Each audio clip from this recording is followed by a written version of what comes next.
Right, hello everybody. How we doing? Nice and rainy here, nice and cold.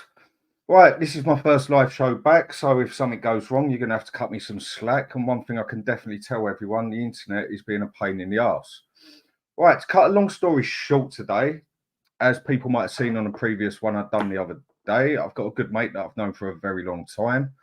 Knows his stuff, knows his football, and as I've pointed him out a couple of podcasts to watch, he said he wants to talk about Levy In and said he'd like to have a chat with Stel. So I'm going to introduce you to the two people coming on the screen. And first one, I don't really have to introduce him. Everybody knows Stel. There we go. Hello. How we doing, mate? Yeah, good. Tiring day. But always space to do a Spurs YouTube show. So yeah, I'm good. You all right? You been good? Yeah, mate. Yeah, mate. Apart from the internet playing up, all fine. Right, and everybody else, this is my mate Dave. No long time. Here we are. There we go. You all right, mate? How you doing? Yeah, I'm to blame for the internet problems because I invest as much in my internet as Daniel Levy does in his into the football squad, shall we say. So if there are technical issues, it's probably my end. So apologies anyone if you do have a bit of trouble hearing me as we go. But good to meet Right. Stel. Obviously we had a quick intro at the back, but good to see you, mate, and looking forward to a healthy debate. Yeah, likewise. Right. Nice to meet you as well. Where I go with this then is obviously Stel is Levy out and you are Levy in. But just so a couple of people can get to know you, Dave, who might not have seen the video before, give some detail about yourself. How long you supported Spurs, how long you've been into football, a couple of things you've done. So with the basics, I'm 38. I've supported Spurs all my life. So I started with the back end of the 80s. So the Gazas, Linekers of the world. FA Cup final, 91 was probably my first big major trophy that I remember. Obviously, thought life was going to be full of roses, therefore, going forward. We actually became the highest FA Cup winners at that point as well. And I thought that would last for a while, but that's obviously been a bad subject. So myself personally, obviously, I know you outside the podcast, Dan, and obviously you know that I've always been into my football, both playing and coaching. So I'd like to think I'm coming at this with a view from a fan's point of view, but also, you know, with a football management point of view and sort of the bigger picture stuff that maybe some fans miss when they get a bit emotional. So yeah, I remember you've done a lot of coaching, haven't you? Yeah, so I started coaching when I was actually a teenager. So I obviously managed you briefly. So I managed the adults team. That was obviously, I was a few years younger than your set of friends. Then I continued into my 20s, ended up winning a league, only at local level. I'm not talking anything like semi-pro or pro level or anything like that. But yeah, then fell out of love with football a bit, which we'll probably touch on as we go. Fell into love with darts a bit, which is a completely different matter. But sort of the last 7-8 years, I've really got back into my football again, partly because the darts is actually more frustrating than football, believe it or not. But yeah, so I did take a little bit of a break out of it because of my frustrations with everything Tottenham, but also global football as well. I've got some issues there that I don't like to see. And that also forms part of my debate of why I am overall Levi in. And I just want to clarify that I'm not a staunch Levi in, and anyone that's Levi out is absolutely wrong. I totally get most of the arguments, and that's kind of why I want the debate. I've heard most of the arguments. I still feel the same. So I'm hoping Stel's got either a different angle on an existing argument that I've not heard before, or a completely brand new argument that I've not heard before that opens my eyes up to a different way of thinking about this, and vice versa. I'm sure he's thinking the same. I've heard all the Levi in arguments, so maybe we can come at it at a different angle. But we could get to the end of this and we still feel the same, because ultimately what we're talking about is an emotional thing. It's not a fact. You know, if you want Levi out, it's more because how you feel. You can't say factually he should go because of X, Y, Z. Okay. You can use those facts to form your argument, of course, but there isn't a fact that proves yes or no on this matter. Okay. Right? Well, what we'll do, we'll come to that in a minute. So what I'm just going to do quickly is say hello to a couple of people. Tony, big up the panel, big up chat. How you doing, my mate? And Mark Cousins, big up all. Hello. JJ, how you doing? Evening all. And what one's that? God, I can't even pronounce that. Rosemus, greetings. Forgive me for that. My reading is terrible. Oh, and Dietrich Kane, how you doing, mate? Long time no see on here. And James Flower, big up boys. How you doing, mate? Right, so Stel, Dave's give his brief bit. You give us your brief side before we go into the proper details on Levy Out. I'm sure everybody already knows it, but just for the sake of Dave and people who might not, your turn. You want me to tell you why I'm Levy Out? Oh yeah, just briefly, like Dave just did. Basically, give us a brief example of why Levy has got to go. The club was founded in 1882. We're now 142 years old. And throughout the entire history of the club, and football changes all the time, owners change, managers change, players change, the game changes. There's different influences that come in and out of the game. On average, we've won one trophy every 5 years, on average. Okay. Under this ownership, it's been nothing short of catastrophic. 1 in 24 is not acceptable under any circumstance if you're going to call us a Big Six club. If you want to remove the Big Six club title, then I can take it. But you can't have it both ways. A Big Six club demands, expects, and achieves trophies. If you want to call us a Big Six business, I think you can call us a Big Three, because I think we're in the top 3. But we're not here for business. You kicked a ball one day when you were a kid, and that led to you wanting to play at school with your friends, and that led you to maybe playing in a team, and that led you somehow supporting Spurs. You don't love Tottenham Hotspur before you love football. You fell in love with football first. Tottenham is a way of loving the game with lots of other people who feel the same about a club, a team, an area, a postcode. Maybe it's family tradition. So I don't support Spurs because I just love Spurs. I love football first. Not business, not accountancy, not finance, not pie charts, not Excel spreadsheets, football. And I have seen under 24 years more mistakes that should ever be tolerated from a Big Six club. In some cases, it's borderline sabotage. Borderline. I'm not calling it sabotage. Borderline. And he's had 24 years to get it right, and we're still waiting. The Cronkies have been at Arsenal for 5 years. They've only owned the club properly for 5 years. They've won an FA Cup and they're in a title race. 5 years. Leicester's owners, in 10 years, they won a league title and an FA Cup. Liverpool's owners, FSG, in 10 years, won everything. 24 years, and we're sitting here saying, give Levy a break.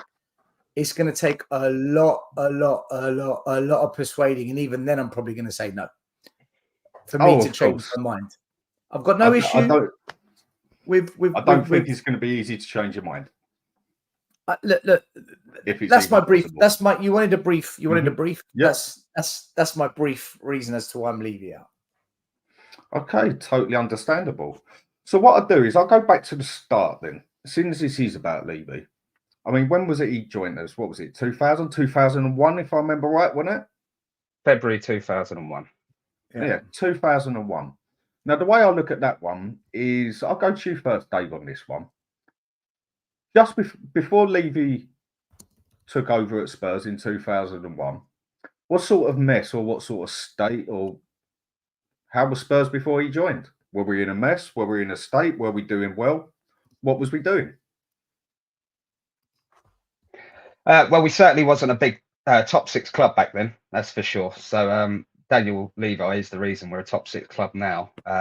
But I will caveat that before I carry on with the fact that the top 6 is only a recent invention by fans, because obviously Champions League qualification, right before then, it didn't really matter about league position. It was what you won in terms of the league and how many cups you won, right? So it's a bit of a false fallacy, that top 6 thing, but I do totally get the point. If you're acting like a top 6, you've got to actually put the trophies on for that. But I will caveat a little bit with saying that 6 cup finals in that period equates to 1 every 4 years. So the potential for winning trophies has been there, but we'll get round to the details on that, because it's not just the managers to blame for that. Obviously, it's the investment into the teams as well, right?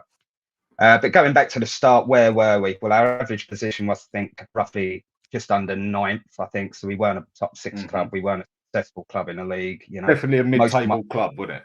Yeah, I mean, in my history going up until the ENIC period, we were mid-table, and in the first half of ENIC, we probably moved only slightly up the league table. In that, I think our average position under them overall is 7.5, give or take. But in the last 10 years, it's been the most successful period, believe it or not, in Tottenham's footballing history. If you talk about consistent league positions only, I'm not talking about trophies at this point. Okay.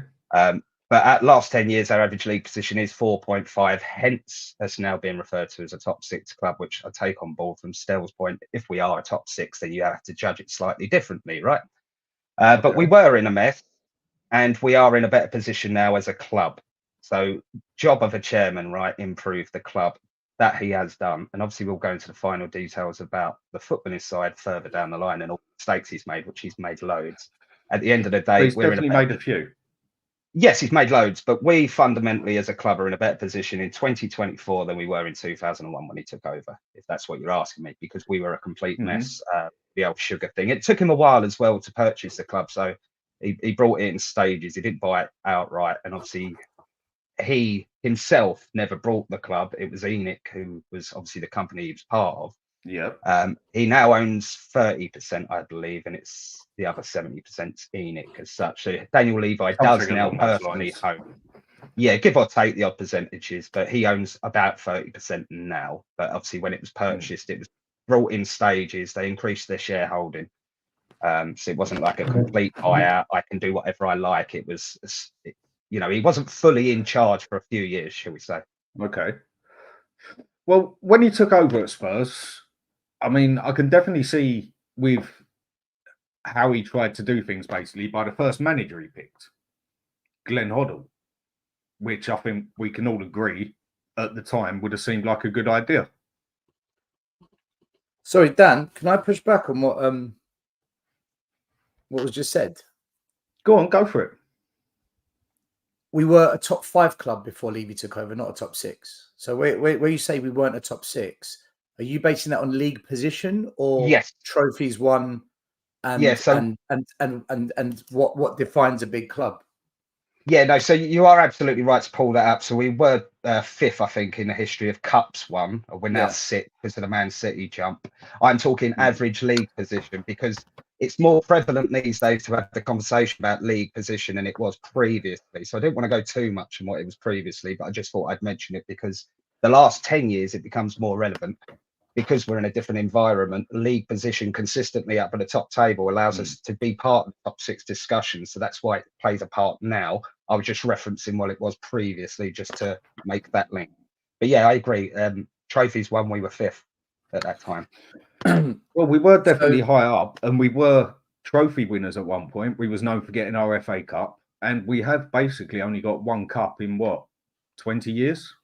24. Yeah. Dan, there was some other bits I wanted to just push back on. Saying we're a better club now than we were before they took over, I disagree. We're a better business. As a football, as a business organization, we're 100 times better. As a football club, we're now called Spursy. The term Spursy has been developed under the leadership of Daniel Levy. So we were never called this ever in our history.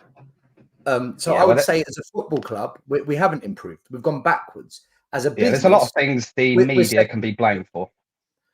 We can blame just for that Spursy comment. Well, the media definitely like picking us on us for that, don't they? Names always come up. We were called Yids once upon a time as well by rivals, and we took it on board as a way to hit back. So these names come at all times in history. But under his ownership, we're called Spursy, and Spursy is when you bottle it, when you choke, when you fail to win. So that doesn't bother me, because that doesn't bother me, by the way, just for that one point, because statistically that's not right. It's just a media narrative that's been picked up by fans. So it doesn't bother me that we get called Spursy, by the way.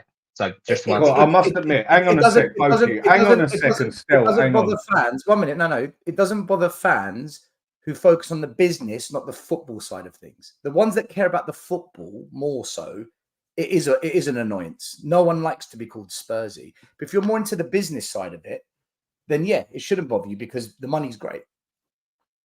You're making an assumption that I'm putting business before football success. I totally agree. The football success comes I'm separating the two because Spursy doesn't refer to the business. The word Spursy is referring to us not winning trophies and bottling semi-finals and finals. It's a name I can't stand. I don't like being called Spursy. But it's linked to football, Dan. It's linked to football. Yeah. It's not linked to the business side of things. That's what I'm trying to establish. I personally don't get bothered with that. Simply because it's not entirely incorrect. It's incorrect in the points that they sometimes put out, like the Leicester title win, which is factually incorrect. That it was a Spursy situation there, by the way, and I've got the facts to prove that later on when we get into that. But at the end of the day, right, those finals that we didn't win, okay, some you could sit there and say, well, Levy's fault for not investing in a better squad. That's an argument you could have. Totally. How many finals have we had? 6 in his tenure. No, we haven't. Yeah, we've had 5 Carling Cups in his 5 Carling Cups, League Cups or whatever. We had one in his first ever season, 01-02, Glen Hoddle, Blackburn. You know, people just forget. No, you're right, because we had George Graham, who was about to play his old club, and we sacked him 5, 6 days, a week before the finals, bringing Glen Hoddle. That's right. You're right. Another fair enough, right? But yeah, I mean that's an argument you can have, right? But the Spursy comment for me, just to finish off my reply to you, is I don't think a dig on Levi. I think that's a dig on that generation of players that we had.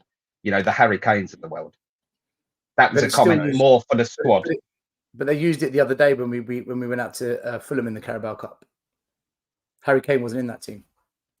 That's fair enough to let the media do that, but I don't think, you know, it's a relevant point for Levi is what I'm kind of getting at for that. That's more us not having the balls on the football pitch. But that's happened under Levi. That's happened under Levi. Again, we lost finals in the 80s. We lost finals in the 70s. We never got called Spurs. Now. And again, like so the thing is, if you're saying that the head of the organisation takes full responsibility, which is an okay thing to come from, right? That's absolutely fine. And every bit of success and every failure is put his door. But the realistic part of it, the chairman's role in a football club isn't to build a winning football team. He hires the managers to do that. He's been unsuccessful in his managerial appointments. Well, that's the bit I want to get to. So it falls back to Levi on that front. But just specifically that term Spursy was about the players. It's got nothing to do with Levi. That's my only argument on that. I don't disagree that we haven't. It's a dig at the club, isn't it? Where are you getting this information? It's a dig at the players, because the word Spursy is when we as a team, no matter who the manager, no matter who the players are, fail. That's where and because it kept happening, they said, you know what, this keeps happening. So the nickname Spursy, which is another word for bottle jobs, came out. But it still happens now. So this season when we lost to Fulham in the Carabao Cup on penalties, that was called Spursy. Yeah, okay. But you mentioned Kroenke being you mentioned Kroenke being successful, right? They're title challengers. Biggest bottle job in football history, that. No. They don't get called Arsenal. I never said that. I never said that. I said Kroenke's been there 5 years and outperformed Levy in 24. But you wouldn't call him a bottle job, even though he presided over the biggest bottle job in history. Would you? If it carries on happening, no, because one's had 5 years, one's had 24 years. Yeah. So if I'm just like where you judged saying Levy has done better from where we were in the 90s were 10 years. You're comparing Levy's 24. If we're going to make this a fair comparison, why don't you compare the 24 years before Levy and the 24 years of Levy? Just like now you're comparing 5 years of Kroenke, 24 years of Levy. So you're unbalancing the argument here. If we put it on a level playing field, let's just compare. If you're going to compare 10 years of the 90s, let's compare 10 years of Levy. Because if you look at the first 10 years of Levy, we were still mid-table. Yeah, no, that's fine. By the way, I break up his tenure into smaller sections than a 24 because obviously we've had that big stadium built in there, and the first 10 years was slightly different, right? Because he'd taken over a mess of a club and he's putting stuff in place. So we were to say 20, he's had 24 years and he should have won more. Yes, I agree with you on that. But I think there's extenuating circumstances beyond Levi's control that we haven't won more. Also, I just want to be fair on Levi to say, yes, he takes certain blame here, there, but he doesn't take blame over there because that's other things involved. So it's just like trying to sort of separate the two, as in like, is that fully his fault? You could argue it is because he's like the snake's head, if you like. But ultimately, Alex, there's a lot of other stuff going on in football, right? Leicester didn't sit there and invest to win a Premier League, did they? They just So Dave, had a freak Dave, season, right? Sir Alan, But Sir what Alan you're, hang on a sec, Sugar, Stel. Sir Hang on Alan a sec, Sugar mate. took over a club that was about to get bankrupt, which was a far yeah, deeper yes, that's situation. Irving Scholar, And, wasn't it? and he won 2 trophies in 10 years. So Right, look. Yeah. So basically, what you're suggesting, Dave, is that yes, Levy is partially to blame for the stuff, but he can only pick the people to work for him who then go and do the football side, basically. It's a kind of a bit of both. So that, like, when you sit there and want to judge success solely on trophies, which I totally understand, then it's just a slightly flawed method, because I could sit there and throw the Chelsea example for you, where they've had 20 years now of sitting there being able to gloat about how successful they are. But because of the way they went around it, they're about to be thrown under a bus by FFP, which, by the way, Daniel Levi is a driver behind. Their entire 20-year of successful history could be wiped off with asterisks next to it, right? Their fans will still say, oh, we don't care, we won the league still. Okay, that's fair enough. But the club's virtually dead at that point.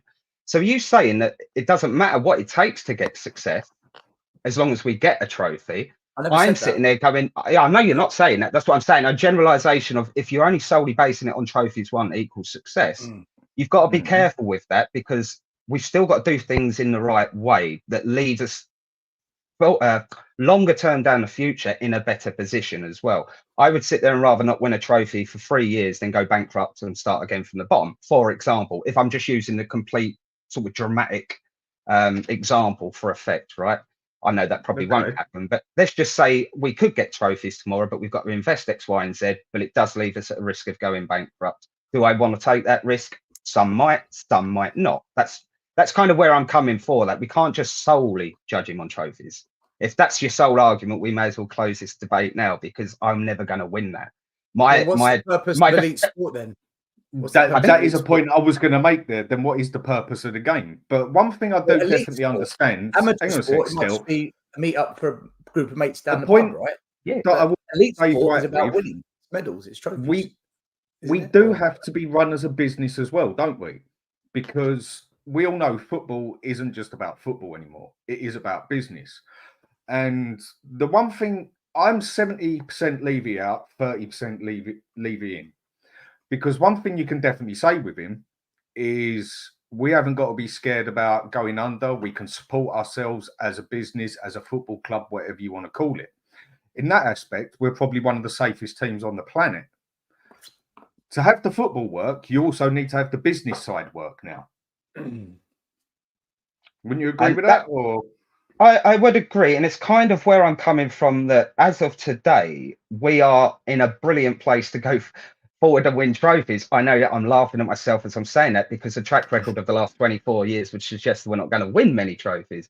What I'm saying is, what boxes do you need to tick to be a trophy winning club? We tick a lot of those boxes now, as of this point. Don't get me wrong, previously we could throw Levi under the bus for a lot of different things. And I said to you the other day, Dan, I think we had a chat before Ange got employed. I was like, even I've had enough of this man now. He's got to go. This next appointment has to be right. I am like on the verge of switching over to that side of it, right? I think the Ange thing's a different thing, and it's kind of picked people up a bit. Yeah.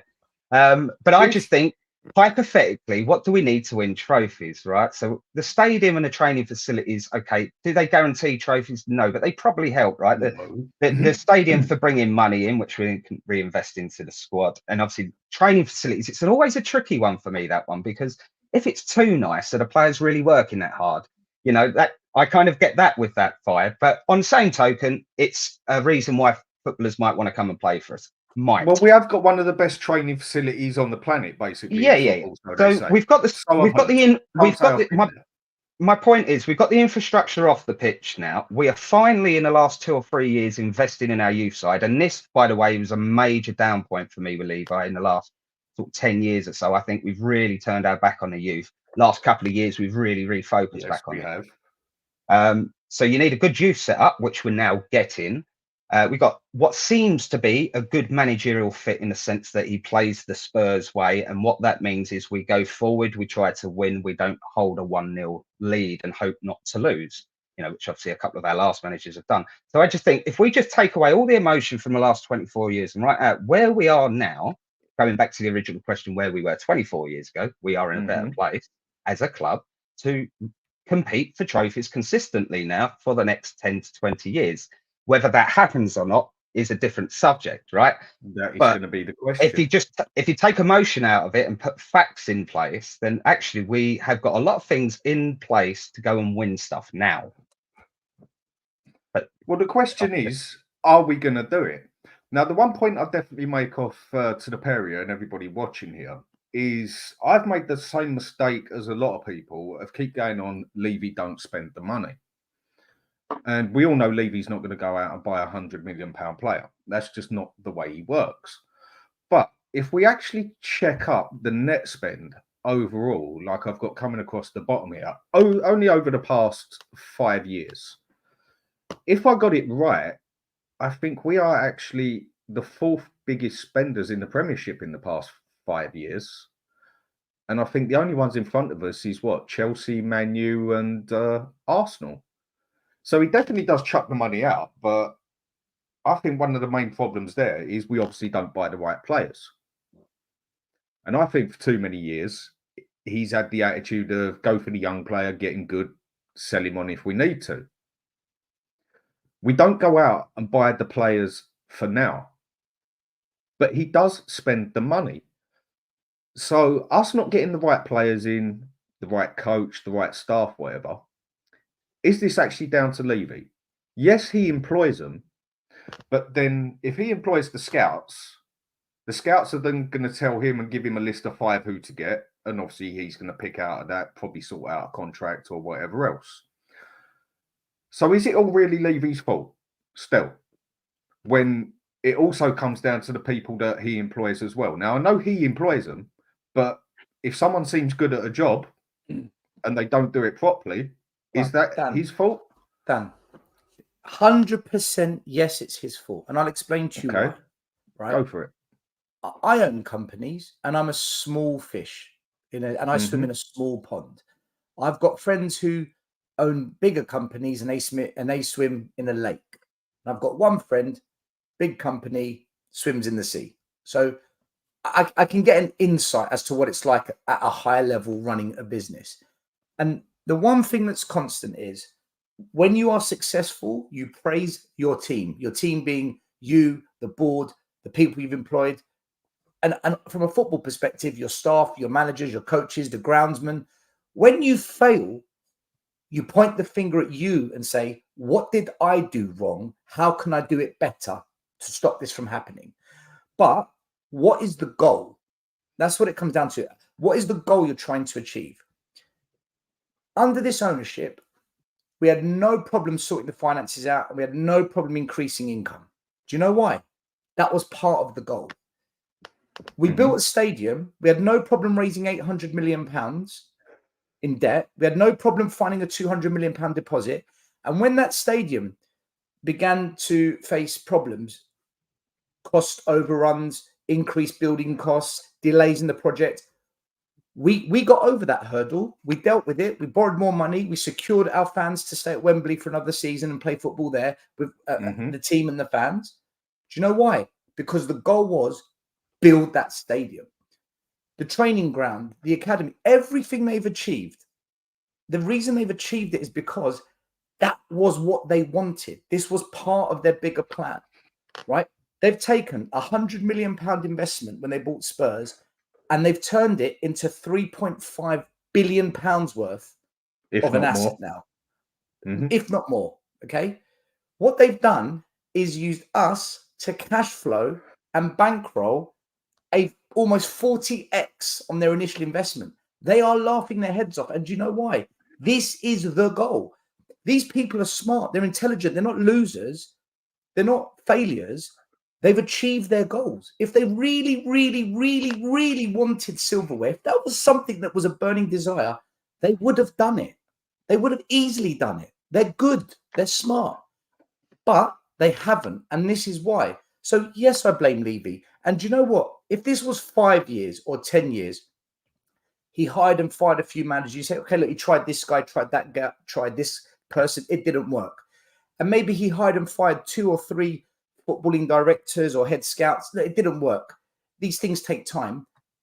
I would be with my man down there saying, do you know what, give Levy a break. But after 24 years, a quarter of a century, we're sitting here saying, be patient. We're in the best position now. I can't get on board with that. Until I see it actually happen, I cannot get on board with it, because I've seen them expedite their wealth, and I've seen us get nothing in return for this other than to have higher ticket prices, higher season tickets, higher merch prices. It's your choice if you want to pay that, by the way. You don't have to pay. But it's a bit hard when you're a fan. You can't just say, oh, I don't like the products at Sainsbury's, I'll go Tesco's. We're stuck here, right? We're trapped. They've got us by the balls. But they've had 24 years. They've got everything they wanted right, but this. That says to me, you never wanted it, man. You never properly wanted it. If you really wanted the Champions League, when we sold in Moussa Dembele, you would have got in a replacement. If you really wanted the Carabao Cup, you wouldn't have sacked Mourinho 5 days before the final for Ryan Mason. If you brought in... That is one I couldn't make sense of either. Why he got rid of him just before the Cup, I don't know. Because the priority, yes, money. That's the goal. So I hear the arguments put forward, right? And they're good arguments. I'm not here to say, oh, you don't know what you're talking about. Shut up. They're good arguments. But when I judge the time given and what's been achieved, all I see is wealth, riches, money, assets. They could have won trophies. They never, ever wanted it, in my view. And I'm just going by what I've seen. If in the next 3-4 years we win 2 FA Cups, maybe a Europa Cup, God forbid a league title, I'll sit here and say, I get it. But that took way too long. I get it. But if we don't, it's just more fuel to the fire for me, you know? Okay. You're absolutely spot on, by the way. Just to respond to that. Go on, respond to it. Go on. No, I just wanted to respond to the money situation in terms of, I don't know what the exact figures are, but it was around what you mentioned. And that's part of his job. 120 million, I think they bought it for. Like it depends with inflation, right? But you're not a million miles away from what I heard. But the scale is exactly the same, right? But that's what his job as chairman was to do, right? His job as chairman is to grow the business, the money, and be a successful football team, right? The only thing he hasn't done at the moment is do the successful football team part. Everything else his job as the chairman he's done successfully. Therefore, when you're talking, is he a good chairman? Well, of course he is, because that's part of his remit to grow the wealth of the club. Now, I totally get your point, and this is where it comes hard to back him up, and I'm probably not going to back him up on these. I'll just maybe try and explain it. So the investment, if he really wanted a trophy, he would go out and invest. He can get the money for the stadium, but can't get money for this. I liken that to, that's like getting a mortgage on a house that you invest in for 30 years or taking out a loan for a new settee that lasts 5, right? I don't think that's an easy comparison to say, had we invested in players, we would have won trophies. I see the argument for that, but I don't think we've always had the money, spare cash, liquid cash to go out and do that because of the long-term aim of being self-sustaining, because in the background, Daniel Levi's pushing FFP to fuck our opponents that way. Sorry for swearing, Dan. But in terms of where I 100% agree with you, and this is where a lot of my dislike for Levi's come in the past, I just think last 2 or 3 years we're turning that corner, is he's treated his managers in terms of what he gives them a license to do and what he gives them money-wise to do at completely different times. So we go out and sign Ndombele for all that money. So in his head, he's gone, I'm investing. That was bad investments. Now Levi thinks, oh, I can't go and invest that. But we had Gareth Bale at 10, ended up selling him for 100. Why can't we do it that way? The biggest one was obviously the Pochettino one. So that was the time to invest when you're at top. 18 months. If you listen to every single football expert, it's a loose term, but if you listen to every football expert, they all agreed that you buy on when you're on top. You look at when Man United were at their pomp, they would go out and get the best player from the other strike team. When the iron's hot, right? Strike when the iron's hot. Exactly. And I think all 3 of us would agree with that sentiment. And he did not do that with Pochettino.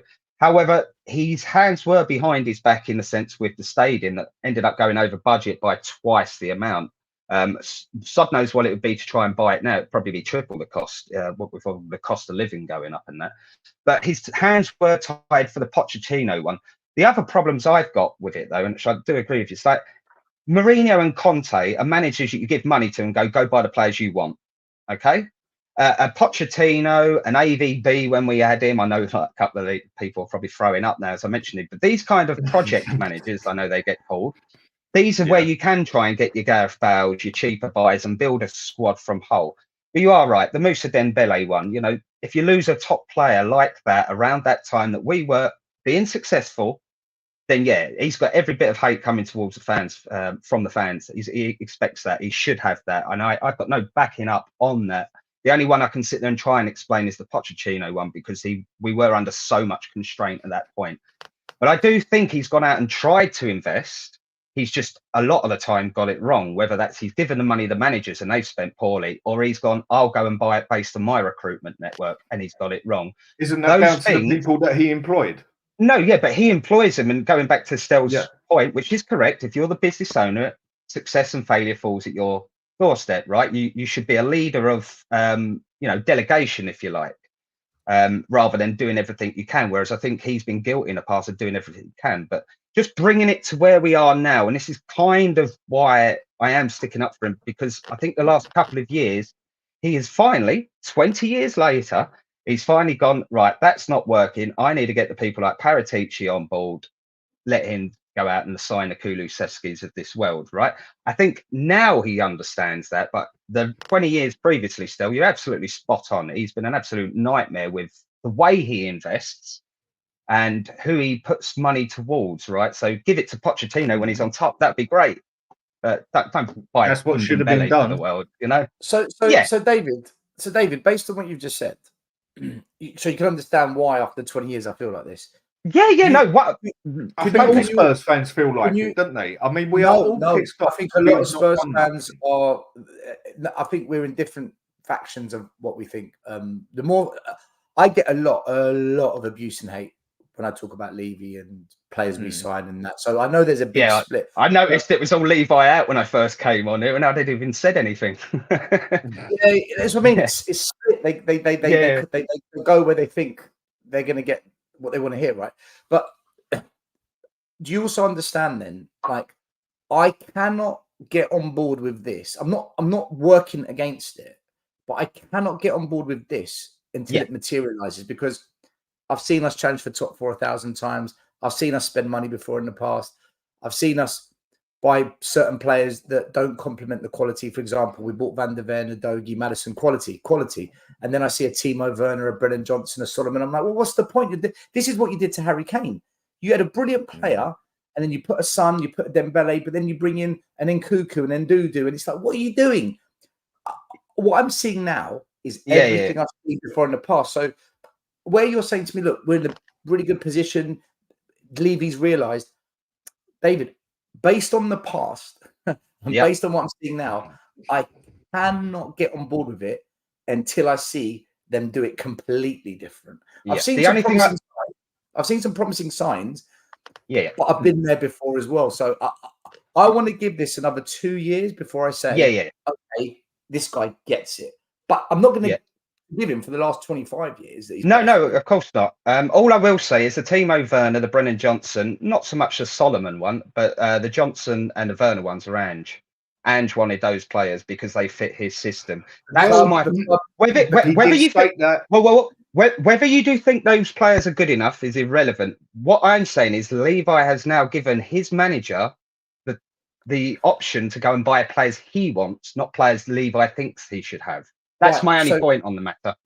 That's what Ange does claim. Right, I'm lucky. No, he's playing the game. I get to go Hotspur away 3 times a year through my work and what I do in football. I can tell you now, the reason we signed Timo is because that was the budget restriction put on it. If Ange was given 30 million, Timo is not going to be at this club. So he's had to go with the financial restrictions for now. That's how much they were prepared to spend. Is that just for the January window? It was for that one deal. Figure. It was for that one deal. So I don't. Yeah. So we have more money in the summer. Well, we had more money. But what I'm saying is, has he got Timo Werner on loan now before he gets the player he really wants in the summer? Is that what you're saying? Or we're going to find out if that's the case. Right. We're going to find out. I don't know that. What I'm saying is, the reason they've signed him is because they weren't going to spend money on that role. Now, they didn't want to do it. And regarding Brennan Johnson, we were looking at him 2 years ago. That's when Conte was here. So Yeah. Ange would have still accepted it, but don't think Ange said to them, guys, hi, I'm Ange, I want him. He would have been presented with something, and that's the one he would have picked. So regarding Ange picking them, this is a 50-50. Like, it's not, it's the club presented what they thought needs to be done. So I mean, that's something that it's impossible for me to sit there and argue with. We don't know, do we? I don't have an insider to go and confirm or deny that, right? So I'm going based on what Ange has said, but I know football, and I wouldn't be surprised if what you said is true as well, right? And obviously, with what's gone on in the past, you've got every right to be skeptical. And now you've mentioned it to me, I'm probably a little bit more skeptical about it being an Ange deal now, right? Based on the track record, right? But I'd like to think at least Ange has gone, yeah, he fits my system. I can get the best out of him. And I think Timo Werner actually is a shrewd bit of business because it's a no-lose, really. It's a no. If he does well, then great. We've got a player that is actually technically quite good, but hasn't really shown his full fulfillment yet. Because I mean, when he was coming through, he was one of the highest-rated players in the world at one point. I think he's very average, David. I'll be honest with you. No. He's gone on to have an average career. But what I'm saying is, I think if it is the budget issue, right? If we've got a limited amount of budget for what we had to spend, then he's a great signing for a short-term solution. But that probably proves your point, right? That it's not being invested fully. For zero, which is what it cost us, just wages, right? So for zero fee, we're not going to get better than Timo. I don't know anyone out there available for zero. So I agree with you there. It was a couple of mil though, wasn't it? Like the loan bill was a couple of mil, and it's like 17 if we end up buying him or something. But look, Dave, I get your point on that one. Yeah. Ange did state clearly. I mean, me and you already spoke about this still. Ange did state clearly as on the news, no player is going to come through this club that I do not wish to have in my team. He blatantly stated that. So a few people said to me. I've just seen a comment on. Said to me, go on. I've just seen a comment like saying we sabotaged Amit Kumar Sharma. We sabotaged. I forgot the comments were there. To be fair, first time I've done this, people. We sabotaged this season with only 2 centre backs in August. Levi masterclass once again. Now I could totally get why someone would think that, but at the end of the day, Ange had Eric Dyer in the squad and thought, no, I'd rather play a right back and a left back than you. So Ange is picking a team. Ange is picking a squad. He would have liked the third centre back in, but Daniel Levi's going, well, you've got Eric Dyer there. You can use him until we get you a longer term replacement. And Ange is like, no, he's awful. Dave, I think Tim Werner works, the idea of it anyway, works on the way Ange plays. Because for me, Tim Werner just plays exactly the same way that Son basically plays. He's just nowhere near as good at it. Yeah, if you don't have the previous bad history of buying bad players, then the Timo Werner one looks like a great bit of business. But what Stel mentioned is correct, right? We've had such a bad Ange did also say, Ange did also say, no player will come through here unless I have picked him. Now, me and you spoke about this before, Stel, and you're saying that he's basically just saying it to keep it happy. No, I think he's a yes man. And Ange is a yes man. If I've got one criticism, so that is good to have as a manager then.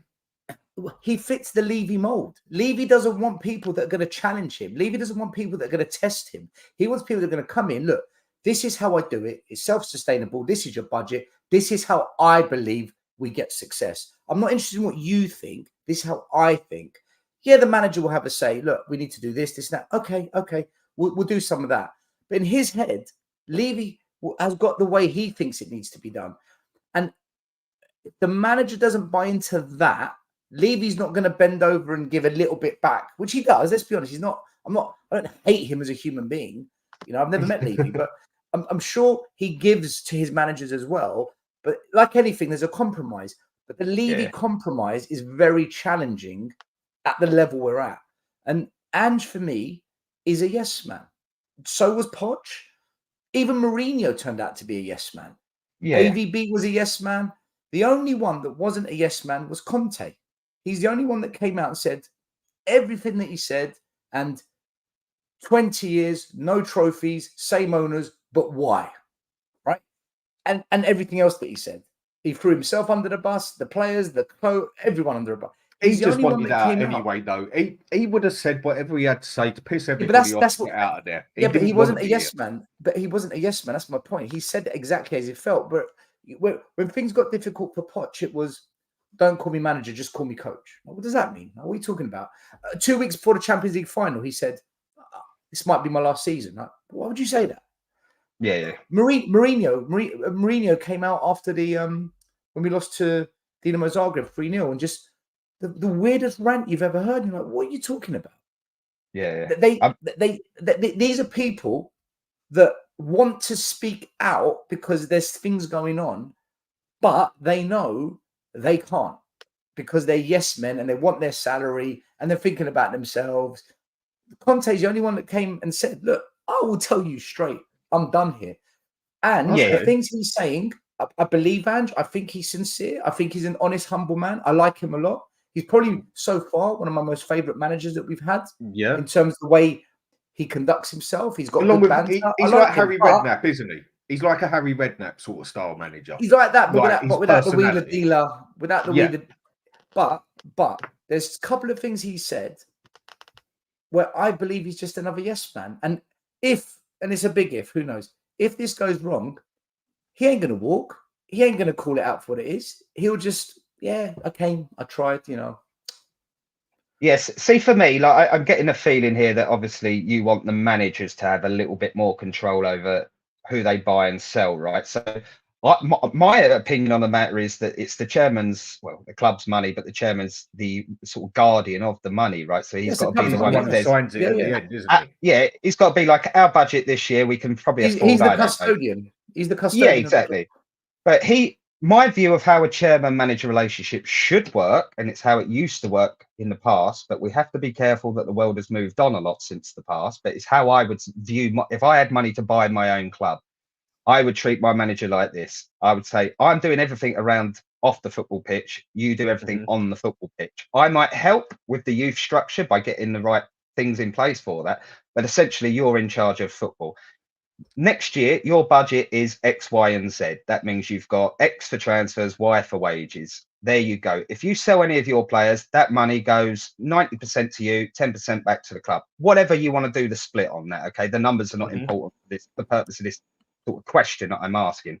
So that's my perfect model where the chairman doesn't get involved with the football transfers, but he goes, there's your money for the transfers. You go off and do that. Would you agree that that's how you would view it differently? Because ultimately, the second part of this discussion I want to come with, I totally get the Levi out arguments, but what's the alternative would be what I'd see the second part of this debate being. Because if you want him out, fine, but what happens next?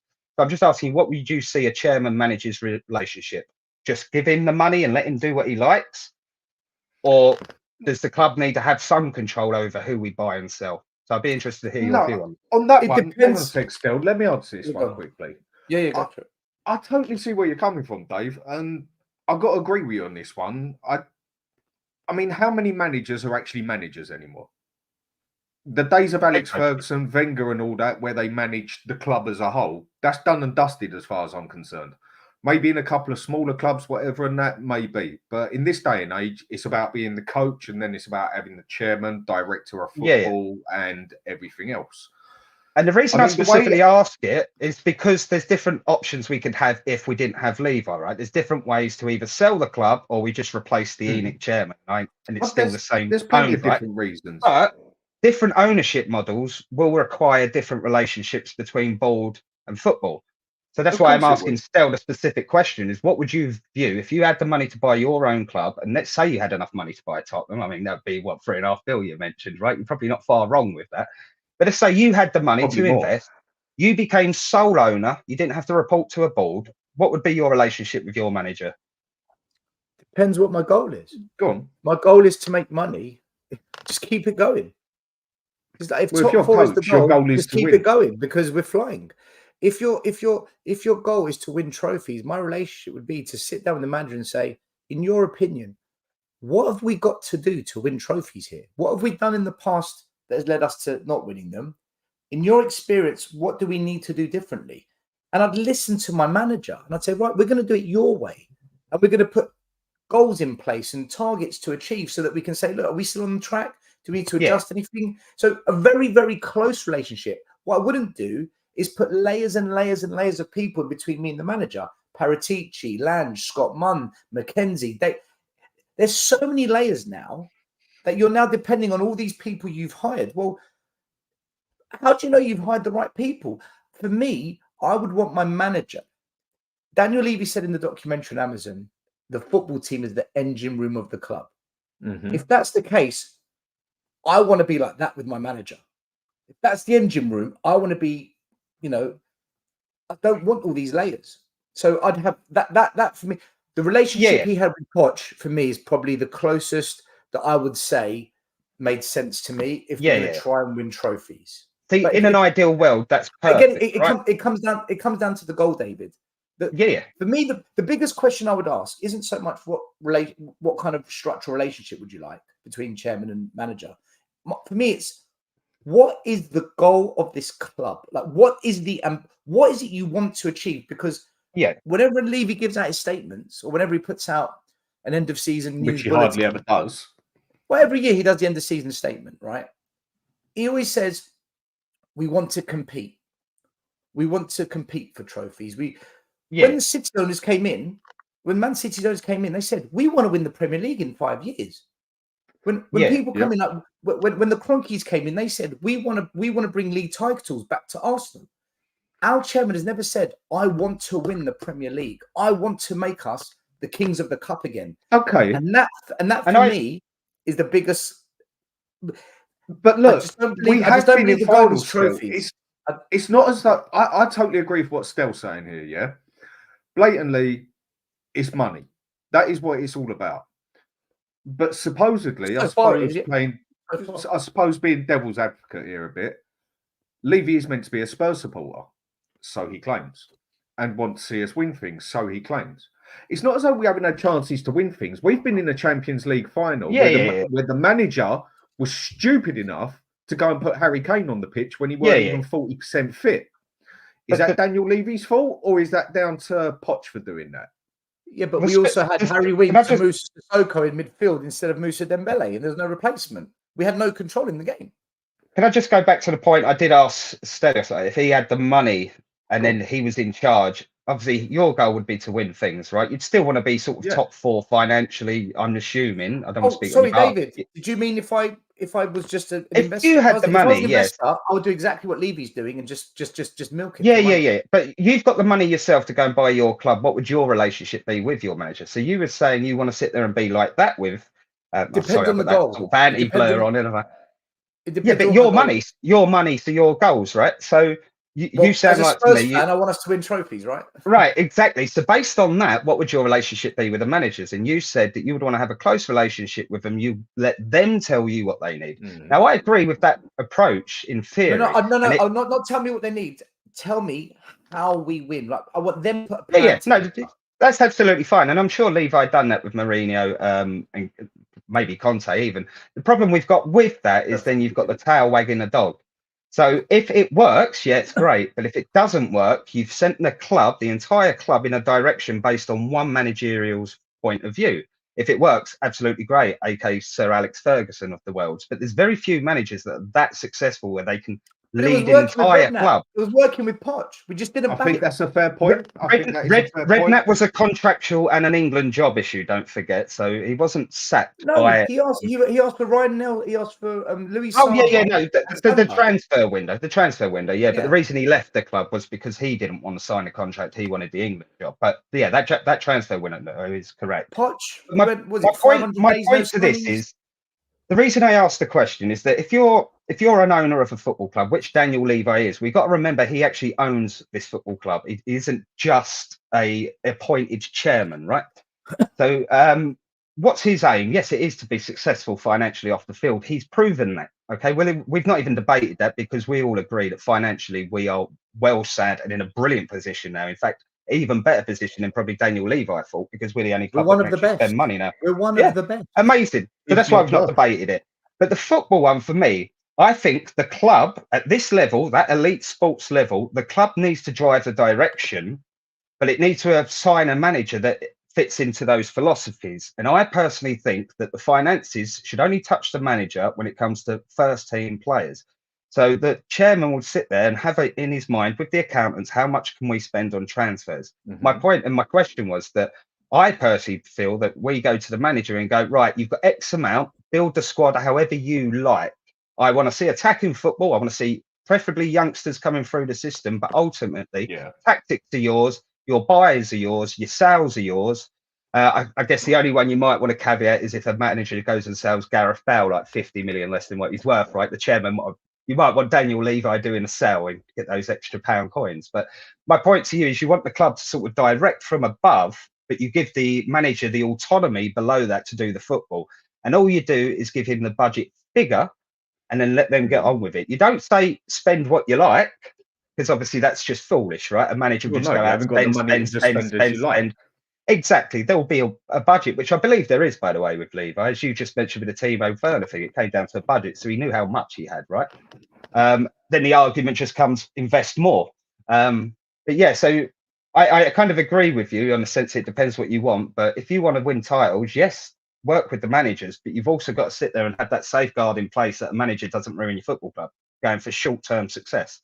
Yeah, but we did this, David. We did it. We had Kamoli. We've tried it at all ends. We've tried it at all ends, haven't we? Mitchell. Now we've got Paratici. We've done that. Yeah. Like, no, I agree. I just think this is so simple. When we get in touching distance, like Redknapp had us in touching distance, Poch had us in touching distance.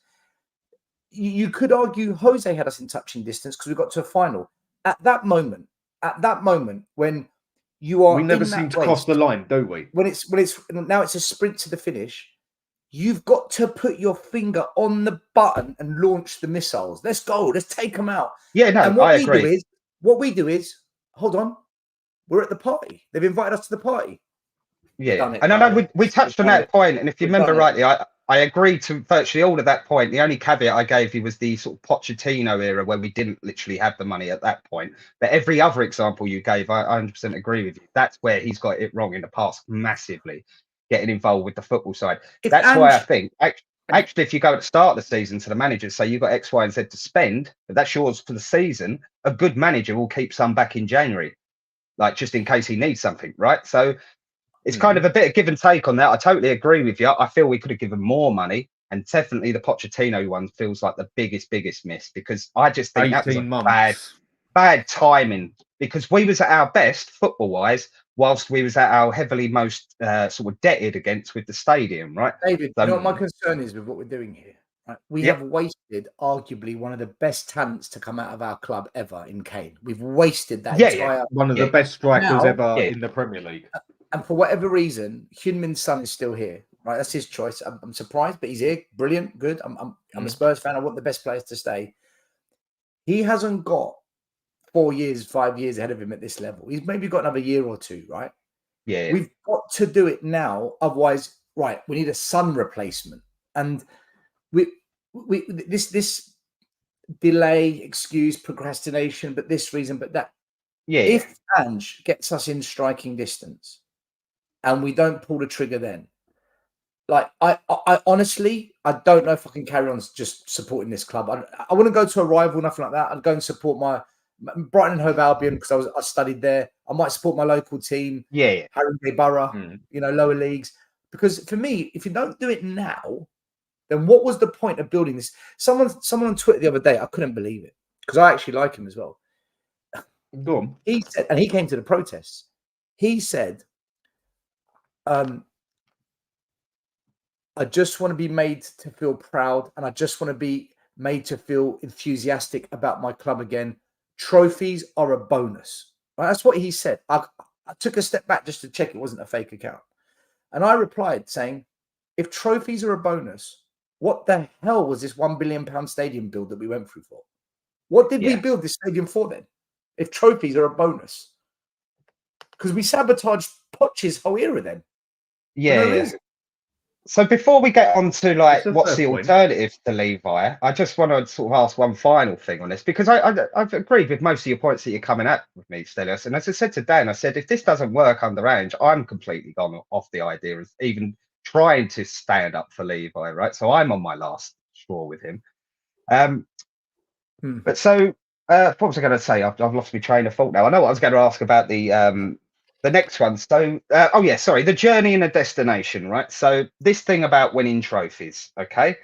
What does it actually give you, the fan? Okay, so the trophy, winning a trophy is the destination we want to get to, right? We want to win something, whether that's a cup or a league. Okay, that's the destination we want to get I think to. we're all at the point where we were happy with And Champions League at one point, Dave, and we just want to league yeah, for God's sake. But so the journey is how we get to there. Now the journey lasts a lot longer than the destination. So for me, I kind of half see where that point is coming from your mate there, Stel, in the sense that if you spend 8-9 months of the season actually on a journey to potential glory, then you've enjoyed that season and got most of your sort of joy from the club that you can possibly get.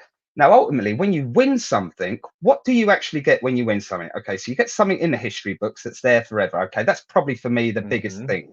Okay, but what it feels to me a lot of the days now, especially in this era where the younger fans are coming through, it's more of a stick to beat other teams with than it is to be proud of your own achievement. For example, I want to win a trophy so I can go into work on Monday and take the piss out of the Chelsea fans, the Arsenal fans, right? So we'll all agree that's kind of what we get out of as fans.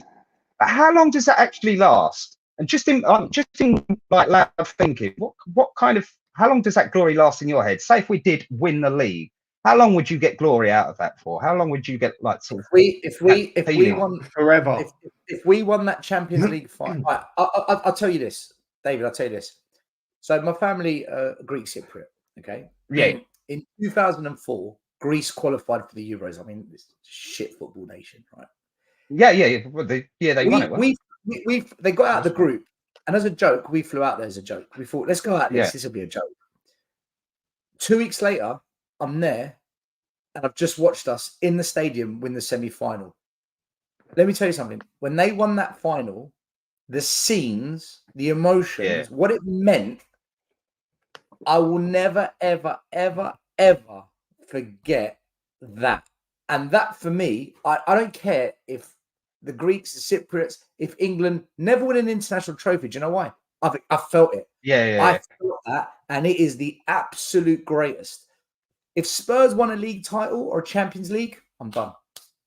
I will live off that for the rest of my life. And I will say to every Arsenal fan, we've won the lot. We've won it all. And to every Chelsea fan that says we're top dogs in London, we've won it all as well. But the parties with your fellow Spurs fans, were you at the stadium on Champions League final day outside the stadium, what it was like? I've got an ongoing debate with the issue with the stadium, and the fact that I've only ever been once. That's to take my daughter, because I've got a ban against going because they ran out of beer once, and I just thought that's just ludicrous. So I would actually be Levi out purely on that alone. The fact that the club ran out of beer at half time at a game, but that's another matter. Like I said to you, right, why are we fans? Because we love football. So when you see a football team win, it's the ultimate. That is the ultimate. Nothing beats that. So when you're not winning, it's just, well, what is it? What are we now? I totally agree with this. Going back to when I was doing my coaching, when we won the league, 10 years later, we still meet up over this. You know, and it was just a Sunday league win. Mate, 100%. I'm the same with my uni mates. Exactly. We won the league with the uni boy. Look. If I supported Brighton, if I supported Crystal Palace, if I supported Fulham, I guess if you won a League Cup or an FA Cup once in the next 10 years, you're living off that because it's levels, right? No disrespect to them. But Spurs, Tottenham Hotspur, we've won more European trophies than Arsenal, more League Cups than Arsenal. We'd won more FA Cups than Arsenal before the Premier League began. For us to not win anything anymore, it's almost, I don't get how are we a big club? Are we a big club just by number of fans globally and by bank balance? Like what makes us a big club anymore? Well, I'd argue we've only recently come to the top table in terms of being called a big club. I think only historically, with being the 5th highest trophies when Levi took over, it's now number 6. I think historically we viewed football differently than what fans view football now, right? So I think it's slightly different on that. But I totally agree with you. Spurs were a big club back in the day. We just weren't a massive club like Man United, Bayern Munich, Real Madrid. We weren't a massive club. In the league, we've been poor since what, 71 was it? Oh, 61, sorry.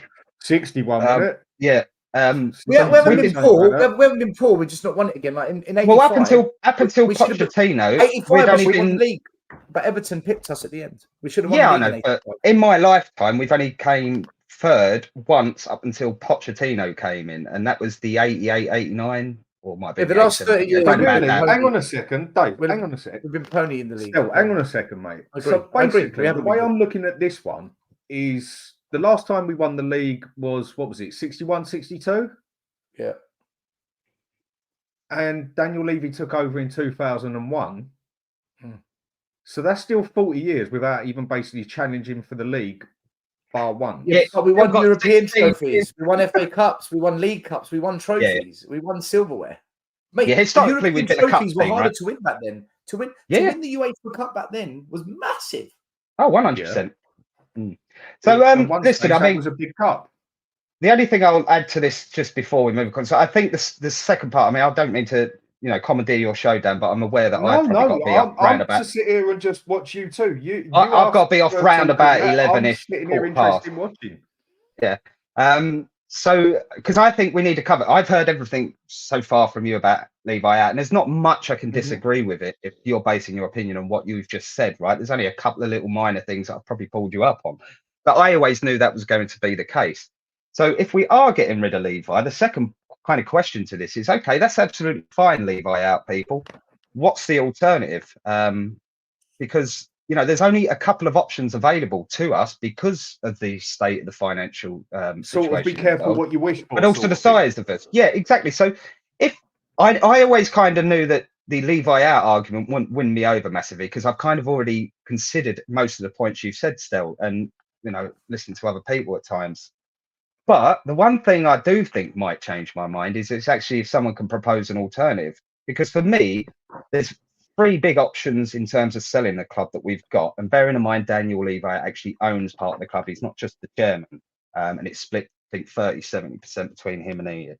So we've got a leveraged sort of buyout. So that's like what the Glazier's done, right? When they saddle a club with debt and then refinance the deal through that way, right? Which, by the way, Daniel Levi has helped put restrictions on, so I can't imagine that being an option we go down. But that's kind of option one. It's not an option because we've got £800 million of debt. No one's going to facilitate that. Okay, I'm just talking more. The repayments won't be made. The repayments won't. Yeah, I mean, we are. I think the last figure's just under 800 mil in it, and we pay about 30 mil a year in interest on that alone. That's for 3.5 billion. Yeah, right. So anyway. Interest on that as well. It's not going to happen. And we haven't even sold the name of the stadium yet. Oh, don't get me started on the name of the stadium. I'll come back to that point. So anyway, he's left us anyway. A leverage buyout, which, as we've just quickly explained, probably not going to be an option, but that's usually an option and a method that people buy football clubs. The other is the rich individual that has got a burning £3.5 billion in their bank account that they want to go and spend waste on a football club, because let's face it, most football owners, apart from Daniel Levi, do not make any profit. Again, he's a good chairman, right? But who does that leave in the world? I mean, we're looking at people like Elon Musk at this rate, in terms of that level of investment required for one individual. There's not many in the world individually that've got that level willing to gamble it on a football club. We need a prince somewhere, don't we? A prince somewhere or whatever. So sorry, it's actually four options then, I guess. Wealthy investor, in my head, I was thinking Elon Musk, but you're absolutely right. State-owned investments, right, which we all kind of know the flaws with that. And then the other option is like a consortium type, right? Loads of individuals with smaller amount of money club together and go, boom. I don't like that option personally because too many people sort of trying to make orders and things. There's no direction. So I'm just asking the question of you there, Stel. So if you are a Levi out and you're granted wish, you stay until the end of the season, so you've got a few months to get things in place for next season. But let's just say Levi's going at the end of the season, and let's just say, for the argument purposes, ENIC are selling as well. Okay, so it's not just Levi going as chairman; it's actually the entire ownership model goes. Club is up for sale. What would you like to see happen? That's a fair in question. in a realistic method as well, because obviously, But in in an what ideal world, sense? In what sense? How would I like to see the business purchased? No, I think well, what he's trying to say, this- still, hang on a sec, Dave. I think what he's trying to say is, where can we actually go apart from getting this prince of whoever in who's got 10 billion in the bank, or Elon Musk or whatever else in that? I think what Dave's trying to say is, what is our realistic option? Not just what we want. I mean, we all want what Man City or PSG got, or I don't. Newcastle or whatever. I don't. Well, a lot of people would, just for the sake of hopefully they'll spend the money Yeah, and okay, we'll I win get it. something. I get it. Yeah? I get So it. what's the All right, realistic side of what's the alternative? I, The I, realistic I, one. yeah, realistic. I don't care who owns the club. I don't care whether Levy stays, Joe Lewis. I couldn't give a damn, right? I want a complete change of mentality towards silverware, and that being the absolute aim. And if we achieve it, to continue going for it and acting like a big club. Stop calling us a big club and act like one. Yeah. Now, for me, Levy has never, ever, ever, ever shown that. That's why I'm Levy out. That's why I want him gone. He's never that's shown fine. that. I Board would has been there, the same members, Capehorn, Turner, Cullen, Levy. Yeah. Refresh it. A different culture, a different mindset, a different mentality. Joe Lewis, he's almost 90. He's about to get done for federal charges in America. I don't. That's funny as well. I forgot. He's worth all that money, and he's come out in his defence saying, "Yeah, I forgot." But anyway, Mate, he's gonna yeah. But see, that's what scares me about your answer, though. I don't care as long as Levi's out, right? It could be anyone. No. I said I don't care as long as there's a different culture and mindset towards trophies. Right. But that board has been there for years. They haven't changed. Todd Boehly came in at Chelsea with the mindset that they was going to be the best, right? He came in with that mindset. He's a successful businessman with all that money. He's certainly a successful person. And they have completely ruined that club. And and the Cronkies went in at Arsenal, injected money into actually a plan and they've re-galvanized them. So you're happy to take that gamble? Well, do you want to carry on with the gamble of winning nothing? But this is kind of the question I'm asking. I'm not saying that's my opinion per se. I'm just asking you the hypothetical question, given the option. Because whatever player you sign, no matter what we think, it's a gamble. Whatever we think, it's a gamble. Right? Soldado came to us. Buying a player is a gamble. Top scorer in Spain, came to Spurs, disaster, right? Dele Alli came to us, 5 million. Let's see what he does. He's only played at Milton Keynes, gave 3 fantastic years for us, right? Everything's a gamble. So the question I would put back on you is, what gamble would you rather go with? The gamble of what we've had for 24 years, which has resulted in footballing mediocrity from a trophy sense, or the gamble of, what if an owner comes in and has a passion for silverware and is legit and does do it the right way? What if that happens? So which one do you want? For me, to answer that question, I've had 24 years of this. I don't want it anymore. To answer that direct question, I do not believe there is currently anyone in a position that isn't state-backed or has some dodgy background, and therefore I'm a no against those. I don't think there's anyone beyond that are currently in a position to buy a football club for that amount of money. Okay? There are a couple, but I don't like those kinds of investments, and I don't want to go down that line. Now, going back to my opening argument, I still think Tottenham are in a better place as a club to go on and succeed than they were 24 years ago. Even though the 24 years hasn't been great, I think we are in a position too. And I still think the actual growth of the club is on an upwards trajectory. The issue we've got, and the frustrating part, is that upward trajectory is so slow that we, want success now. But I can still see us moving in a positive direction. So it's a case of being a bit more patient, and it will come. However, I'm at the end of my patience. It's basically Ange Ball has got 2 or 3 years to deliver success, or I'm personally done with it. I was about to ask you that, actually, David. How much longer do you give this before you say, right, I'm done? Like, I think giving Ange a proper 3-season period of his own thing. So he's got basically 2.5 years from this point in my head. And I think if we see green shoots, and green shoots of success will be a trophy. I don't care if it's a League Cup, the bottom ranked trophy. I don't care if that is at that point. I'll take that. No, I don't either. that's got to be something there. I'm not one of these fans that has to get top 4. It doesn't mean as much to me. The Champions League is just Not a anymore. glorified exhibition these days. I don't think you see great football matches in it as much as you used to in the past. But the money side of things you need as a club, right? So Yes, that would you cover do. our debt repayments and give us probably an extra player per year to buy. But my personal gut feeling is there isn't anyone there bona fide and how do you say it, morally okay enough to Correct. come and buy our club that I would sit there and go, yeah, I'm happy to take that risk of a new owner coming in and investing, simply because I think there's far too many shady ones out there. And as I've mentioned, I think the club are still moving forward. We're just moving forward at a very slow pace, which is why people like yourselves are getting really, really frustrated. And because you've not seen success in 24 years, you're not confident you're going to see success in the next 10 years, right? So Which is I a get fair that point. point. I became, just for the record, I became Levy out when he sacked Poch. That was the breaking point for me. I'm not one of these. I've been Levy out since 2001, 2010. When he sacked Poch without the backing he needed, after the football I saw us play under him, and I sit with next to me is eight. I call them old boys because they're just older than me. They've seen us in the 70s, 80s, 90s. They're all from South London. They travel to Spurs every week. I always have a good chat with them, bit of banter. They're funny as well. They're fun. They're proper old school. Yeah. And they all say to me the best football they've ever seen at Spurs, even the Glenn Hoddle days, was Poch. He goes, Poch ball in its pomp, brilliant. Yeah. So when we didn't back him, and yet we've given a reason as to why, but when that fell apart and he got sacked rather than, you see, the mistake Levy made was the biggest mistake he made was two things. One, if you're going to sack Poch, bring in Ange next, bring in De Zerbi next, bring in the continuation of the project. He went completely 180 the other way. And then for 4 years, it was sabotage. We've been all over the place. That's because he's listening to us stupid fans, isn't he? We want trophies. All right, I'll get Mourinho then. Well, do you know what? Well, hang on a second. No, that sounds like a fair point. But sacking him before the sounds final like a fair point. We've gone and got the managers still that are meant to win them there and then.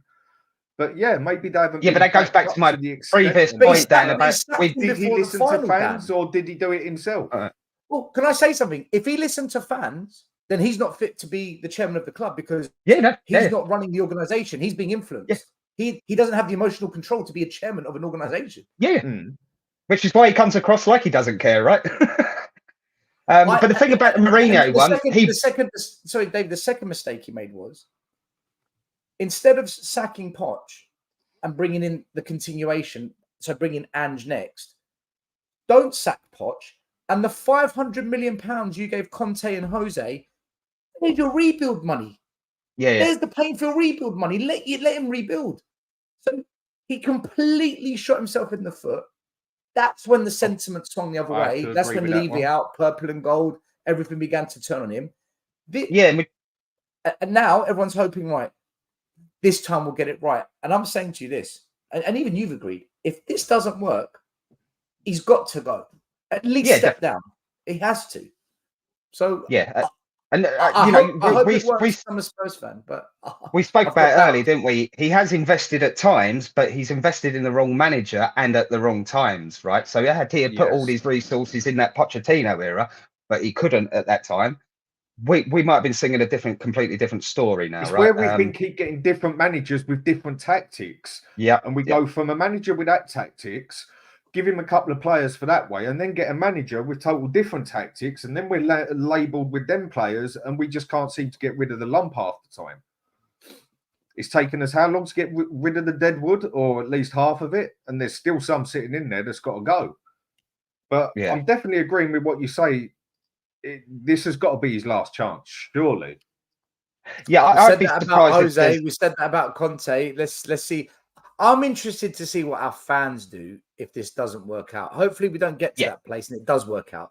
Regardless of my thoughts to Levy, I'm a Spurs fan.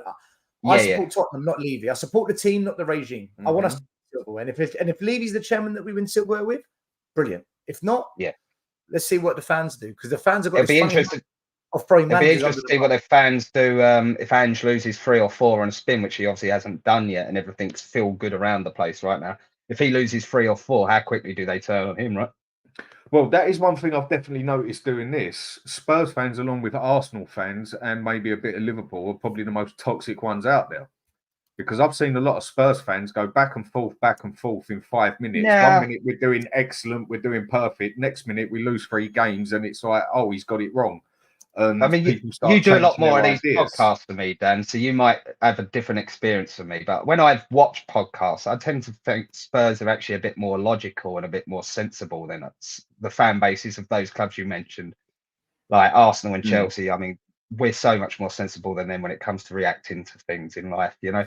And maybe that's part of our problem, right? Maybe we need to up our expectations. I think and we've become demand too more accepting success, at right? Spurs. Yeah, exactly. And I guess listening to me, you're probably going, well, you're one of the problems, Dave, because had you been kicking up a No. fuss about Levi, then, you know, he might have been out sooner. But I'd as I rather say, fans Everyone's like got their you, own opinion. David. I'd rather fans like you come and debate and discuss, and I will give maximum respect to, like you've shown me respect, than the fans on social media that call Levy outers toxic, negative Arsenal fans and poison, and that is when I just lose my shit on the Levy inners. But no, I appreciate that. This here is what has been lacking for years at the club, where people there's some big podcasts. I won't mention names because it's Dan's channel. On my channel, I mentioned there's big podcasts. They've got some links to the club. The Chris Cowlins, the last words on Spurs. They'll sit there and say, this is a balanced show. We're not Levy out. We're not Levy in. This is a balanced debate. How is it balanced if you don't have someone from the Levy out on the show to debate like we're doing here? Where's that balance? You're talking. There is no balance.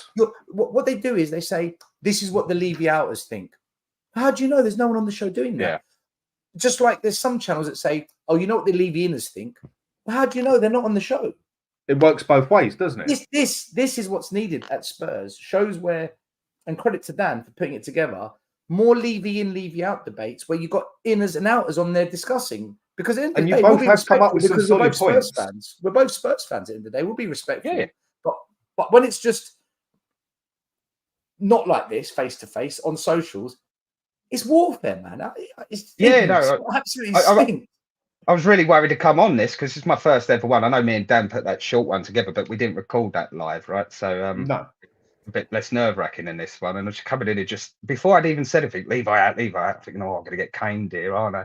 No, don't start coming at me personally. That's because the Levy outlaw have been described as a nasty bunch of narcissistic. Yeah. Exactly. Speak to us, then decide, right? Then people can make up their own minds. And that picture has been, and it's been deliberately been put out there by those channels and connections to the club to create that image because they know they haven't got the cojones to debate us. At least you've got the balls to say, do you know what? I was a bit nervous coming on tonight, but I'll have the debate. Mate, 100% respect to you, David. And to be fair, actually, you probably just raised another point inadvertently there, whereas that voice of the fans doesn't actually get through to the club regardless of what that view is, right? I think that's another problem that Daniel Levy has been very poor at in the past, is actually having that open debate and open conversation with fans where you're right, on social media, people get frustrated and write things, take things a bit personally and that, but actually, if we had a more vocal and open chairman, that would clear up a lot of these arguments anyway, right? We didn't spend money in 2019 because this was the balance sheet. We couldn't afford it. We had to do this. We had to do that. His connection with the fans is terrible. Yes. Yeah. Absolutely terrible. He's probably one of the worst out there. Yeah, he's not a people person, is he? He's not. What I find really strange as well is because obviously going back to the Amazon documentary, sometimes a clip pops up, doesn't it? And you think, oh yeah, I remember that. And you can see how socially awkward he accidentally makes others around him. Was the Christian Eriksen conversation when Christian Eriksen came in to see him and Jose asking to leave. And Daniel Levy, you could clearly see, was making Christian Eriksen uncomfortable. He wasn't saying anything loudly, he wasn't saying anything aggressively, but he was clearly saying his point. You're not going unless we get the money for you. So there's no point saying anything, Christian. But he was doing it in such a way you could see Christian going, oh, this is awkward. I'm not going to get what I want here. And what the weirdest thing about that, that's why I bring it up, is you've got Jose Mourinho, like one of the most outspoken, outlandish managers in the world, just sitting there and letting Daniel Levy run this conversation. And you're thinking, oh, that Daniel Levy is managing Jose Mourinho here, not the other way round, right? And there's not many that have ever done that. Yeah. But yeah, so it doesn't surprise me that he's awful with the fans, because I don't think he's actually a socially great person anyway. He's a great businessman. We've already discussed that, right? He's a great negotiator. We've discussed that. But actually, at social situations, he does come across a bit awkward at times, which doesn't help him. And you know, not everyone is great at speaking to people, right? That statement he put out when it was all going tits up under Conte, and at the end he put yours sincerely, Daniel Levy, Daniel Coys. Yeah. That was just like, mate, who's written this for you? Then, you don't mean a word of it. Yeah, you know he's asked someone what it stands for as well. Hang on a sec, Dave. I'm going to ask both your opinions here. Gold. As I say, my whole idea of this was to basically sit back and watch you two have a debate, because I've known Dave for a very long time. I know he's a nightmare to have a debate with, and Stel, I've had a few chats with you on here as well. You can be a pain in the ass as well, area. So the question I'm going to ask you two, yeah, and I think I'll start off with Stel on this one. Where, not can we go, but where do you think we are going to go now? What do you think is going to happen now? Where do you honestly think Levy is going to take us, or Ange, or whatever? The club as a whole, where do you think we're going to go? At best, I think we win a Carabao Cup. I don't see us winning anything more, only because the key things I need to see change I haven't seen. And the two big ones for me are, number one, the mentality when it matters. We've got a chance to go top four, and you bottle it last minute against Everton. Carabao Cup, that's down to the players, though, isn't it? I'm not pointing the finger at anyone here. Okay. I'm just saying I need to see that change, whether it's from above, the manager, the player, whatever. I'm still seeing it, and I see it all the time. The Carabao Cup exit was just farcical. The Man City, there's no shame losing to Man City in the FA Cup. They're the best team in Europe. But to not even put a glove on them, it's just, I've seen that play out and we was at too many times. So that's the first thing. I don't think the mentality has changed. I haven't seen it, not when it matters. And the other thing I need to see is to stop signing players that don't complement the quality that we sign. I said earlier, Van der Ven, Udogie, Maddison, Vicario, these are good signings. They're very good signings. When I see the Solomons, the Brendan Johnsons, the Timos, I'm like, you're not building. You're getting rid of the dross and you're bringing in a new layer of dross. Like, that hasn't changed either. So until I see those two things, mentality. Look, if you sign one rubbish player, it happens. Everyone screws up. But until I see these Danjuma-esque, Timo Werner-esque style signings coming in, I don't see it, because I think the competition's so good now. You need the mentality. You need to be consistent with your signings. So I haven't seen that change yet. So I think at best, maybe we can get a Carabao Cup under Ange. But if those two things change, that I said, mentality and signings, consistency in signings, we can achieve anything we want, man. We can achieve anything. We've like David said, we've got the infrastructure, but do the board want it? Like, do you want it? I'm not convinced. It's something that I've said for a long time as well. We're in our own way, and I think this is the most painful bit for a lot of us to take. We are a sleeping giant. We've got it all. We've got everything. And now the FFP has kicked up and everything, and also UEFA kicking up a stink about things and that. I mean, January just proved how scared a few people were. Apart from Liverpool, which I think we are actually higher than Liverpool, Liverpool and Spurs could spend the most money out of every team on this planet without even getting looked at. And I personally think this is where we finally see, does he want to take us somewhere? So, Dave, where do you think we're going to go? What is your opinion? What are we going to do? Where are we going to go? Well, I'll start with what I want to see. Okay. And that's Levy, because Levy, for me, has no excuses now. I can sit there and defend him on stuff that's happened in the past 24 years, because there's been extenuating circumstances for a lot of the things. Not everything, but for a lot of the things. But at this point, as we currently stand here, we have everything we need to be successful, okay? We've got a new, vibrant manager who's turned round the atmosphere of the clubs. The fans are on side. The manager is on side. He plays the right kind of football for Spurs as well. So I don't see that being an issue if there are one or two bad results. I think we'll stick by him and go on the journey with him. Okay, what destination we get to, I'll come back to. But for me, what I want to see is Levi let Ange get Ange players for the next 4 transfer windows. He has to every single transfer window back Ange. So whether that's, you know, your big shiny £100 million striker that we're going to need at some point down the line, by the way, I think that's what we're Stel was touching on in terms of those signings. I think we need that big striker coming in at some point in the next 2.5 years. Obviously, preferably sooner, right? But if Ange gets back in the transfer window, then that's Levi doing his job there. Off the pitch, all I want us to do is continue investing in that youth, which we have turned the corner in the last couple of years. But just because we've made a couple of good signings and we've got good performances, I mean, the way the club's playing throughout the system now, it's not just the first teams, it's the under-20s and the under 18s, or whatever they're ranked at now, 23s, whatever they're called. But we're actually playing well throughout the club. So as long as that investment in youth continues, because I think any club, don't know how big or small you are, you need that youth system in place. What I expect to see, and what I want to see is, I'm a bit like Stel in the sense that a Carabao Cup to start with, but by that end of season 3, I want us to be realistically challenging for the title, you know, because we're not that a million miles away, believe it or not. We're like, what, we're 4th in the league currently? Is it gone down to 5th again? I don't know, but we're in that kind of argument. I expect Aston Villa to drop down as, you know, results catch up with them. You can't keep winning last minute. So I think we're well placed to have a go at closing that gap between Man City. So used to say Man United, but Man City. Obviously, Liverpool's an interesting one, okay, because they're going to be there for the taking. We've seen what happens when big managers leave after long amounts of time. And Arsenal, as much as it begrudges me to say it, are actually in a great position. So I'd actually say it's Man City and Arsenal that are kind of the two that I'd expect in the next 2 years to be up there fighting. Liverpool should be there or thereabouts, but it's interesting to see what happens with their managers. So that's what I want us to see. End of year 3, we're challenging for that title, and we've already picked up a trophy before that point. What I expect to see is slightly a bit different. I expect to see a bit of a rough patch to get to that period. So what I mean by that is I think we're going to struggle to get top 4 this year, but we will get over the line, and we're going to have that debate. Top 4 is not a trophy. I totally agree with that, but we need to get top 4 this year. It's a start.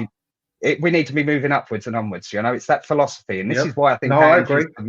Ange is the man. Like, you know, when I asked him the other day, you won't win a trophy this season, and he's like, well, do you think we won't win the league then? Whether you think we'll win the league or not, it's the fact that he's changing that mentality in the squad. Go, why can't you win the league? Go out there and be winners. Don't be second.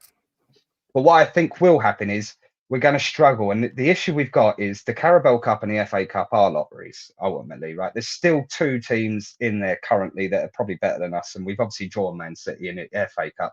The Fulham one, tricky away win, but we should win that. And anyone else from that level and below, I'd expect us to beat. But it's a tricky one to win a cup. But I want to see us give it a go.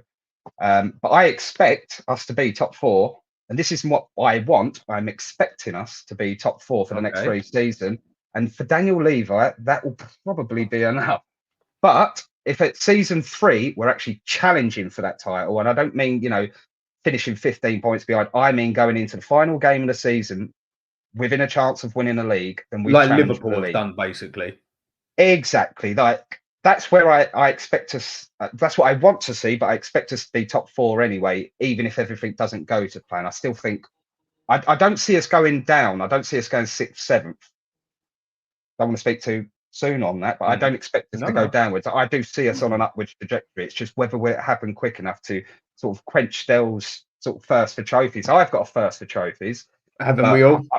Yeah, but I'm kind of. We just are a at the point where everyone would just be happy coming. with a bloody League Cup. I mean, I'm at that point where I'd quite happily finish 10th and get a League Cup. That is how desperate I am now to see something at Spurs. Whereas 5 years ago, I was one of the ones guilty of stuff the League Cup and the FA Cup. I want Champions League. It's not we a first need that for me. silverware. It's not a first for me. It's a mental instability now. It's like mentally unstable. Yeah. No, I totally get that. But listen, here's an interesting fact. Over 50% of professional football clubs have never won a single trophy in their history. You know, winning trophies is hard. It's not an easy thing. And we've got to be careful. No, of course not. It's a God-given right to win trophies. But you're right. Again, you're right, but we're a big six club. Yeah, I keep yeah, saying that, like, yeah, if we're going to be up there, we need to win like we're up there. And we are Well, big if six we're a now big because six club, we need to act like a big six club. Yes. And that is I what think now we we're a haven't big done six over the years. business. I think we're a big six. I think we're a top 3 business and maybe a top 10 club. most profitable club in football history we are. So, you know, you could argue we're the best business wise. On the You know, on the last 100%. income they checked David, I up, it was agree. the 3rd biggest income in sport, wasn't it? Up until this and one.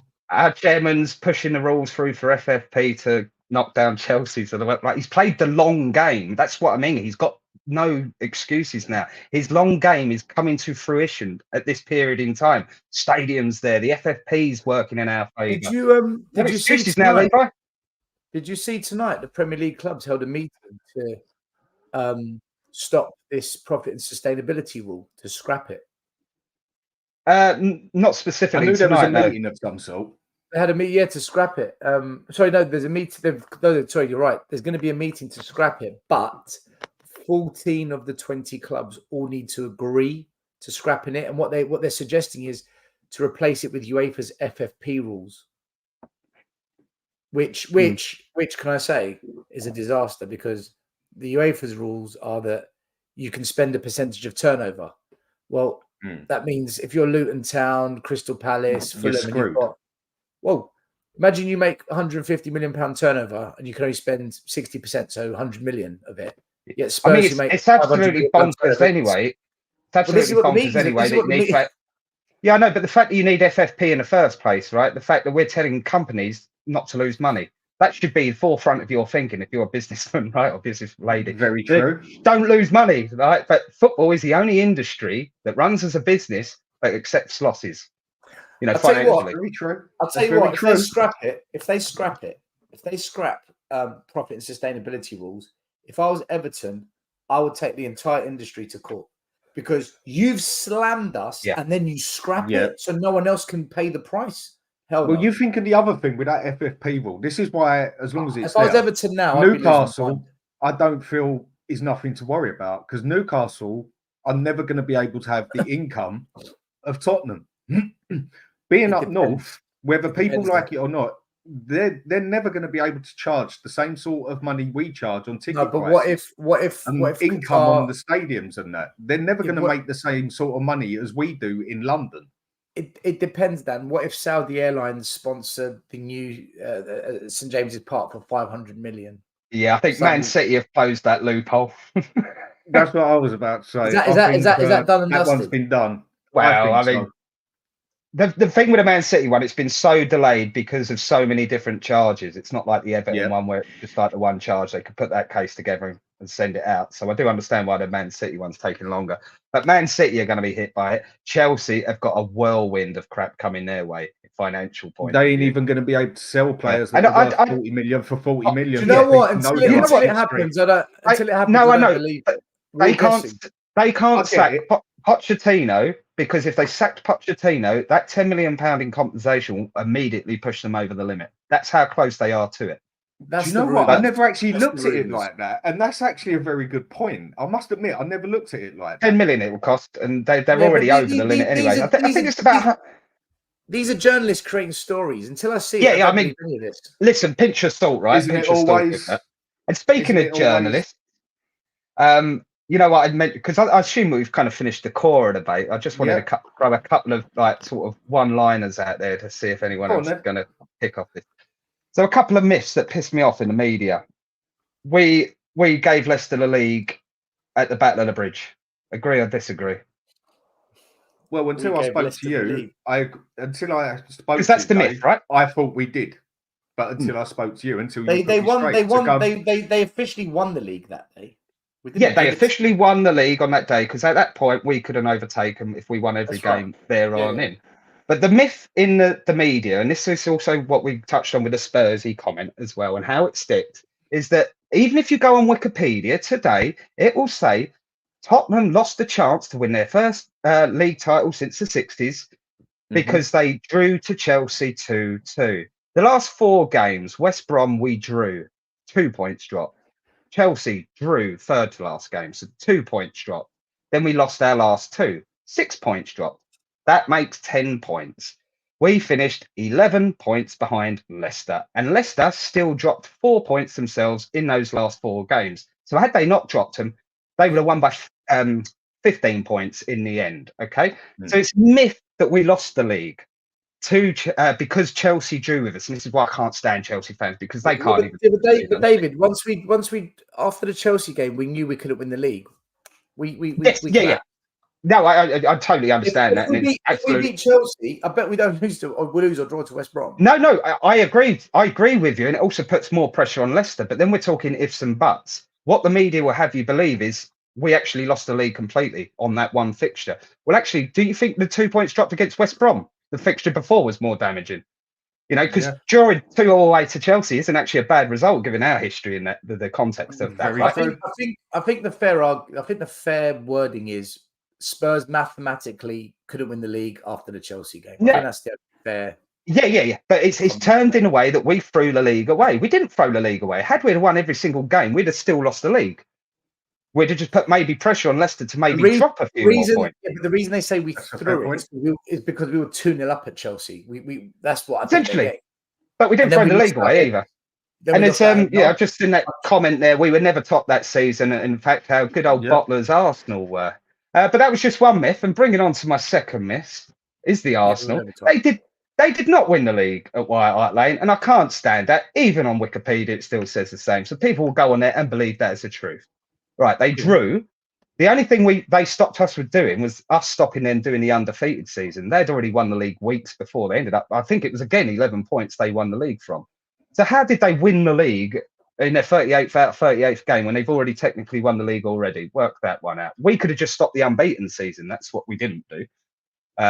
But yeah, it's just the way the media term things, right? And even Arsenal fans to this day, we won the league at White Hart Lane. I think they did that 40 years ago as well, didn't they? Like before my time. But anyway, there was just a couple of myths as I was, putting together. Sort of, obviously, I wanted to get my reference points, make sure I got dates correct, because there's nothing worse than you having a debate with someone and you completely get something basic like a date or a name wrong, right? I think we. So I was just going through, and there was a couple popped up.